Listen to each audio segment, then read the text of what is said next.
Welcome to the program. I'm Jeff Schechtman. It's interesting that it seems the more we have technology to save us time, the more we complain about not having enough time. Before the digital revolution, we never heard as much talk about everyone not having as much time. Just think about how much time we spend setting up our CRMs and our to-do list apps, when maybe a simple list in a notebook might actually have been faster and more efficient. And while the technology of everything from dating apps to GPS may make things more efficient, do they limit our ability to see the wider world, and in so doing make us just cogs in a wheel that sacrifices our humanity and sense of wonder? We're going to talk about this focus on efficiency today with my guest, Edward Tenner. Edward Tenner is a distinguished scholar of the Smithsonian's Lemelson Center for the Study of Invention and Innovation. He's a visiting scholar at Rutgers University's Department of History. He was a visiting lecturer at the Humanities Council at Princeton, and his essays and reviews have appeared in the New York Times, the Washington Post, the Wall Street Journal, and numerous other publications. He's the author of the previous book, Why Things Bite Back, and it is my pleasure to welcome Edward Tenner back to this program to talk about his new book, The Efficiency Paradox, What Big Data Can't Do. Edward Tenner, thanks so much for joining us once again. Thank you very much. Great to have you here. When the Industrial Revolution came along and there was much talk about efficiency, particularly with respect to what you call continuous process efficiency, was there the same kind of concern? Was there the same potential for an efficiency paradox as we see today in the context of the digital revolution? There were many criticisms of the technology of the Industrial Revolution. There were certainly socialists and workers' leaders who were deploring the conditions of the working class, of the unsafe machinery in mills and in mining. There were many problems, but nobody really said at the time that all of these efficient technologies were making people less efficient. They had other accusations against it. By the way, by continuous process, I mean the way in which things that had been made before one by one. For example, sheets of paper in the 18th century had to be made individually, and so you can see how relatively expensive books had to be when each sheet of paper had to be manufactured by hand in a little mold and then set out to dry. In the 19th century, some industrialists found ways to produce paper in continuous rolls. And that made possible the growth of mass literacy, of newspapers, of many of the other features of 19th century culture. There was also the production of continuous rolls of steel. For example, even today, major appliances are made not from sheet steel, but from steel that arrives at the factory in a roll and then is cut off and shaped by special machinery. So we're living in still in a world of that kind of continuous process efficiency, and I'm talking about a new kind of efficiency, which I call platform efficiency, in which it's really a matter of servers that are run centrally and that are bringing buyers and sellers of goods and services together with a minimum of expense and huge profits for the people who are becoming the new middlemen. How do we define this platform efficiency? Is the idea just that it is, as Bill Gates once referred to it, as frictionless, or is there something else that is part of this idea of platform efficiency? There are other parts of it, too. For example, mobile computing, the ubiquity of computing, the ability to have in our pocket something that is more powerful than the supercomputers of the 1980s. That is a huge difference. There is also the importance of artificial intelligence in analyzing data. For instance, we all benefit when credit card companies use artificial intelligence programs to spot purchases that are not part of our existing pattern and to flag them as possible fraud. We would really be in a terrible state without that kind of artificial intelligence. Then there's also crowdsourcing, and Amazon, for example, was a pioneer of that in encouraging people to rate goods and also its own services. Companies discovered that even by allowing negative reviews to appear, they would increase sales and increase people's engagement. And now, of course, we have machine learning, so it's possible now for artificial intelligence programs not only to be programmed to do things, but to learn how to recognize patterns as they go. And so they are getting stronger and stronger as a result of their own experience. This makes this a very exciting time, but as I'm arguing, it also is bringing problems. And one of the problems and one of the things that this does in this concept of platform efficiency is it strives to take the human element out of the equation as much as possible. There is almost an ideology now that anything people can do, bots can do better. And there is a tendency to discount any kind of intuition as hopelessly out of date and error-filled. And this is reinforced by the interpretation of some social science findings about the unconscious biases of people's reasoning. And that is very true research. I'm not criticizing the research, but there's also another school of social science which is equally important and should be kept in mind that shows that people's intuitions actually can be very valuable and that there are some caveats in the other school of research. And one of the areas that you talk about where a good example of this is with respect to something like GPS in our cars. GPS is a great example because the newest GPS systems I use, for example, Waze, which relies on Google Maps, and the great thing about Waze is that people who subscribe to Waze are able to contribute to it, for example, by correcting a map, by entering the prices of gasoline at a service station, by indicating that there is an accident or that there is a radar cop lurking around the curve. All these things are part of Waze, and it's really a wonderful program. However, if you use Waze entirely and you don't take a critical view of it, Waze can lead people astray. Now, there's one issue of Waze directing people onto residential streets and the residents of those streets protesting and trying to sabotage the program by falsely entering the location of non-existent police cars and that sort of thing.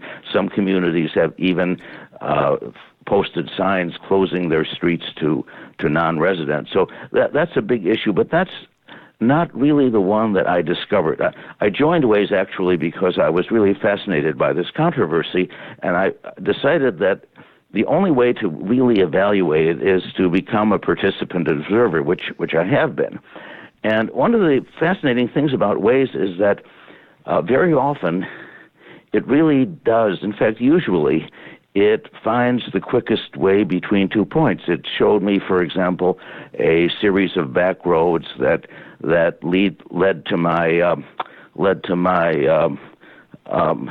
hold on a second. See, here's a very by the way, here's something very funny. My cell phone has been on, and it seemed to hear the words "Hey Siri," and it says, "Hey Siri, some back roads that lead to my love. I'm well destined to hear it. There's a very la bella something very funny in my cell phone," and so forth. It has been my cell phone, as though to confirm everything we've been talking about, suddenly woke up and decided that I was dictating to it. So that's a better illustration of what I had in mind than anything I was planning to say today. But I also discovered that Waze, getting back to Waze has a tendency occasionally to give you totally wrong directions. I was in northern New Jersey, and I was about to go south on the Garden State Parkway back home, and Waze was telling me to go north. And I thought, well, there's a lot of congestion here. Maybe Waze was telling me some smart way around all the traffic. But I checked it, and that wasn't the case. It's just wrong sometimes. Now, 99.9% of the time, it's right. But when it's wrong, it can be terribly wrong.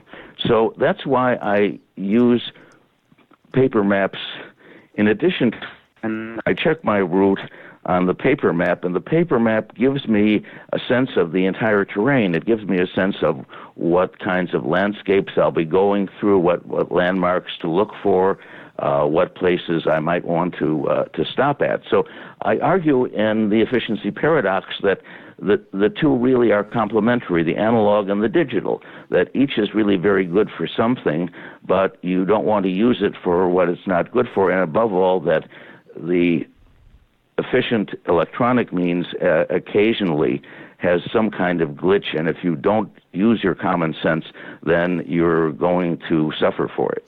And those in technology would argue that even if that's correct, and I've been led astray by Waze many times myself, that the real answer is we just need more big data, and the algorithms have to be better. There's nothing wrong with saying that. In other words, I think it's really great that people are improving the programs, and in many ways the programs get better. But I think it's misleading for advocates to imply that someday they're going to get perfect. They're going to reduce the number of errors, yes, but in reducing them, they may be introducing the possibility of new and possibly even more serious errors. And that's always a risk that when a system becomes really, really safe, the problems, routine problems go away, but you could be preparing the way for a really a big new problem. For example, in the case of the earthquake-proof design in California, there have been a lot of buildings built to a certain standard, and now it seems that standard may not be adequate for the kinds of earthquakes that are expected. And meanwhile, that standard has given people the confidence to build more and more. So one of the problems of this constant improvement is that people start to act on the promise that now we really have the answer, and it turns out that the answer is not quite there yet. It does seem that one of the keys to this platform efficiency that we're talking about is this idea of data and more of it. And you use Uber, for example, as an example of this. Yes, there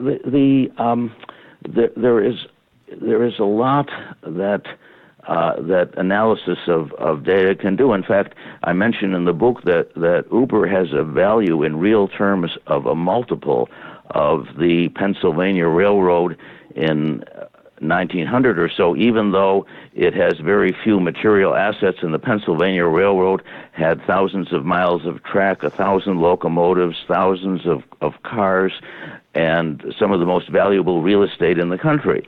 So people have an enormous expectation that Uber's ability to manage data will transform not only transportation, but everything else. And yet, I recall that when I spoke at TED in 2011, there was a person from Uber who was painting a very vivid picture of how Uber would make cities much more livable, how it would lead to less congestion on the roads. And the most recent reports from New York, Philadelphia, and other cities has been that the proliferation of Uber cars has actually led to more congestion, and Uber also contributes to the decline of public transportation ridership. I have an app on my phone called Move It, which is or was originally designed to show you the quickest way to get from point A to point B by public transportation. So it was the green, pedestrian-friendly counterpart of Waze. And I noticed something the last time I used it, which is that now Move It will show you various routes and suggest that you take Uber instead. I don't know if Uber owns it or if they have some kind of deal with Uber, because there aren't other ride or taxi services that are recommended there. So Move It then kind of uses the public transportation schedules as a lost leader to be to encourage people to ride with Uber instead. And so this suggests to me how the economy of efficiency can move in all kinds of unexpected directions, and in a direction that really is not favorable to the environment or to urban mobility. How much of this has to do with, or what part of the equation is the interface between digital technology and human beings? And is there something in that interface that is part of this whole issue of efficiency?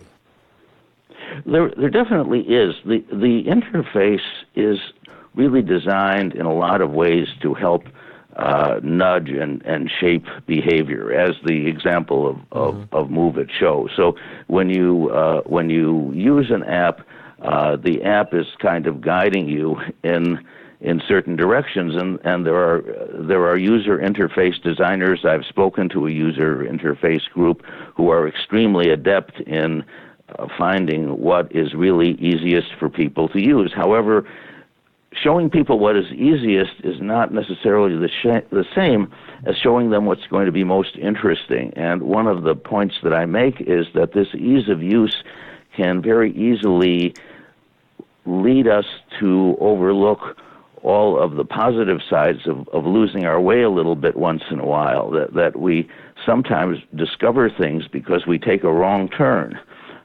We discover something unexpected because we are a little bit inefficient. And I'm saying that sometimes it's really good to be optimally inefficient. I even have the phrase inspired inefficiency.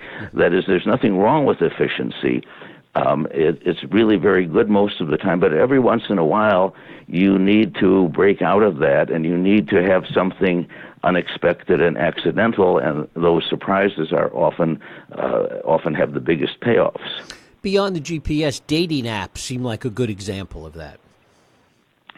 Yeah, I'm really not familiar with how dating apps work, but the dating app really has a kind of built-in assumption that people's compatibility is determined by their appearance or by their interests. I did subscribe to one of the services quite a while ago, but the problem with it is that what really makes people click is very often a matter of chemistry, and you would not necessarily predict who is going to be an interesting companion just by the lists of their favorite songs or their interests or their travel. So I think the dating app is based on a model of human attraction that doesn't do justice to the real chemistry between people.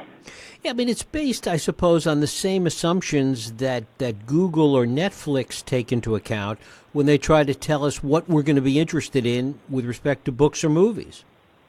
Exactly, and there's the same problem, because we don't necessarily want just a continuation of our present taste. We want to explore. We want to try something different.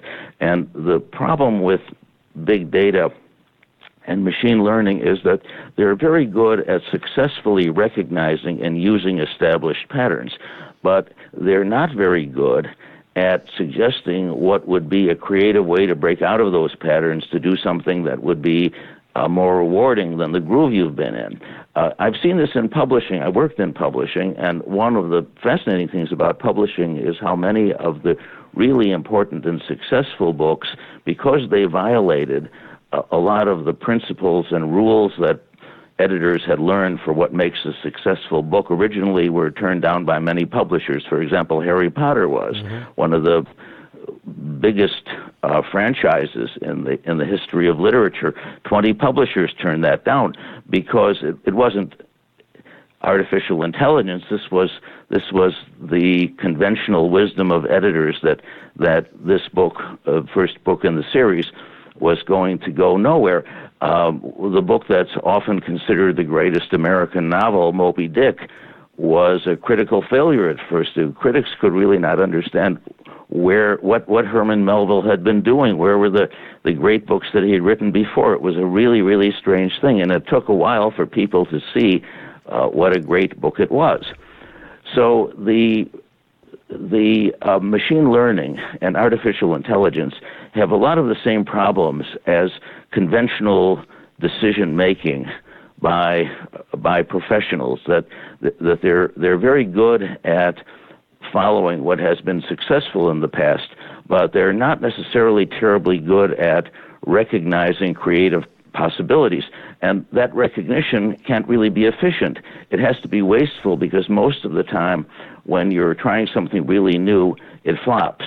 But when it succeeds, it can succeed in a momentous way. How does all of this relate to the use of our time? Because there is this interesting paradox as well, that the more efficient we get, the more technology supposedly helps us with all of this, the more we seem to complain about never having enough time. That's right.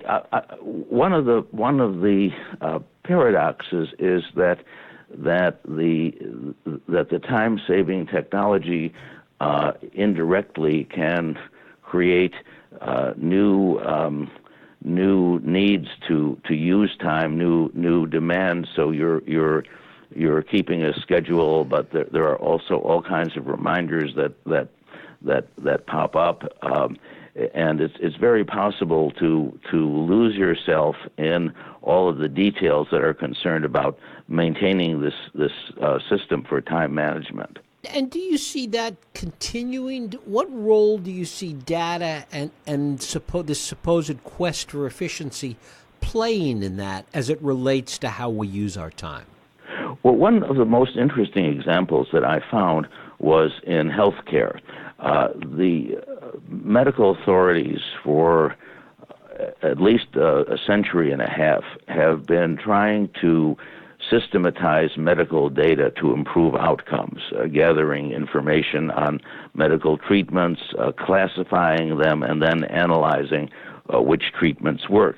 And that's up to a point that's really great. Evidence-based medicine is very, very important. So many established treatments are ineffective, and studies can really do a lot to improve human health. So I'm not at all against it, but there is a problem, though, and that is that although the system may be extremely efficient in analyzing the data, entering the data in the system is still done very inefficiently. In other words, in a doctor's office, the doctor, or very often a specialist, will enter a code for every procedure, and the codes have been getting longer and longer. One example that I give is that there are different codes for bites by different species of birds.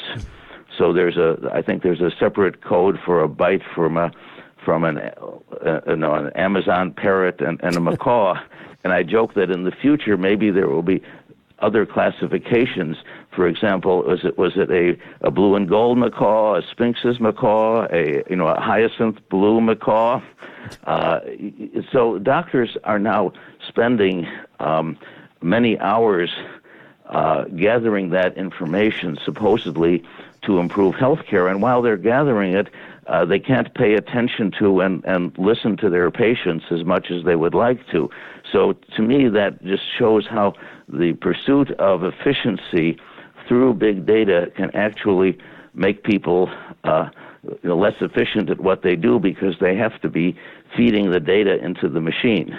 It does seem that all of this is trying to find some kind of a right balance, if there is such a thing, between technology and human intervention. And it always seems to be the struggle of trying to find that balance.